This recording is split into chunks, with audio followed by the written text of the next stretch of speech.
Hai, saya Kitty Ruth Kirana, Gen Z Master Kebijakan Publik dari Tsinghua University, China. Selamat datang di Komentar Kitty Kirana. Ruang kita untuk membedah Indonesia bukan dari gosip politik, tapi dari kacamata kebijakan publik.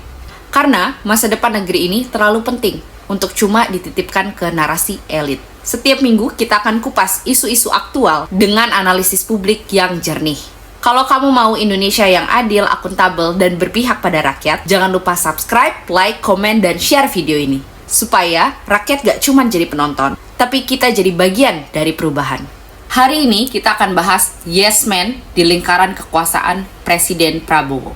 Ternyata di negeri ini, jabatan bukan lagi soal prestasi. Bukan soal karya nyata, bukan soal kompetensi, tapi soal siapa yang paling sering mengangguk di depan Presiden Prabowo. Angga Raka Prabowo adalah contoh paling segar. Ia baru dilantik jadi kepala Badan Komunikasi Pemerintah. Tapi justru publik bertanya, apakah dia dipilih karena kecerdasan, kompetensi, atau hanya karena paling rajin bilang, yes Pak Presiden? Yang membuat para profesional mencibir, justru karena kita melihat pola lama diulang. Angga Raka naik menggantikan Hasan Nasbi. Sama-sama orang dekat Prabowo, sama-sama tanpa prestasi gemilang. Hasan terbukti gagal menghidupkan komunikasi pemerintah, dan kini giliran Angga yang dicoba. Pertanyaannya, apakah nasib Angga akan 11-12? Hanya sebagai pelengkap loyalitas? Padahal semestinya Presiden Prabowo belajar dari kesalahan, memilih anak muda yang benar-benar cerdas, berpengalaman internasional, punya idealisme dan nasionalisme untuk Indonesia, bukan sekedar loyalitas untuk seorang Prabowo. Nama Angga dikenal melalui Independent Observer, media yang katanya independen, tapi faktanya sepertinya enggak. Pendanaannya, relasinya, bahkan kontennya, semua condong mendukung Prabowo. Media ini lebih mirip pengeras suara kekuasaan Gerindra. Fungsinya sederhana, memuji Prabowo, membungkam kritik, menghajar lawan politik. Karir Angga bukan melesat karena gagasan atau kompetensi. Ia bukan teknokrat, bukan akademisi kelas dunia, bukan pula pejabat berprestasi. Jalannya lurus karena satu hal, loyalitas kepada Prabowo. Dari jadi tim kampanye, jadi sekretaris pribadi, lalu kebagian kursi komisaris BUMN, dan sekarang menjadi kepala Badan Komunikasi Pemerintah.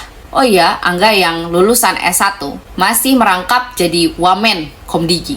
Kira-kira selama 13 bulan menjabat sebagai wakil menteri, ada yang tahu apa prestasinya atau ada inisiasinya? Memberantas judol, melindungi data pribadi rakyat. Coba kalian jawab sendiri. Jadi, Angga, jangan ngamuk kalau disebut Angga naik tanpa bukti prestasi. Tapi memang harus diakui, Angga punya satu jurus andalan.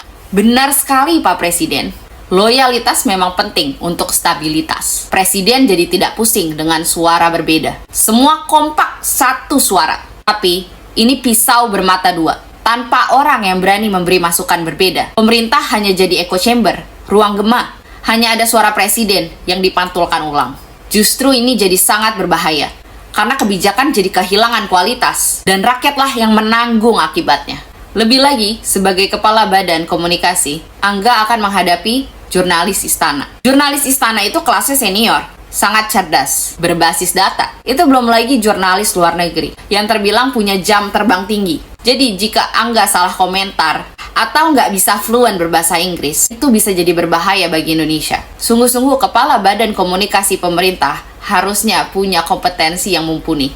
Harapan rakyat sederhana, sembako terjangkau, inflasi terkendali, pekerjaan tersedia. Tapi kalau kursi strategis diisi oleh yes man yang sibuk mengelap sepatu kekuasaan, bagaimana mungkin kebijakan berpihak pada rakyat? Akhirnya, kekuasaanlah yang jadi prioritas. Rakyat hanya jadi alat. Sejarah sudah berkali-kali mengajarkan. Di Orde Baru, kursi strategis diisi oleh kroni yang bisanya hanya bilang, baik Pak Harto. Hasilnya, negara sih stabil, sampai akhirnya meledak jadi krisis. Tanpa kritik internal, kebijakan salah jalan tidak akan pernah dikoreksi. Pertanyaannya, apakah kita akan mengulang pola yang sama di bawah era Prabowo? Di dalam psikologi kekuasaan, ada istilah groupthink. Ketika semua orang hanya mengangguk, sang pemimpin mulai percaya bahwa dirinya selalu benar. Ini bahaya, seperti raja telanjang yang dikerumuni oleh badut. Semua bersorak, padahal semua tahu ada yang salah. Bedanya, rakyatlah yang akan menanggung akibat dari ilusi ini. Sebagai kepala Badan Komunikasi Pemerintah, Angga punya kuasa besar mengendalikan narasi publik. Tapi kalau narasinya hanya soal puja-puji, komunikasi bukan lagi untuk rakyat. Itu adalah propaganda, bukan informasi. Dan propaganda hanya membuat jarak antara istana dan rakyat semakin jauh.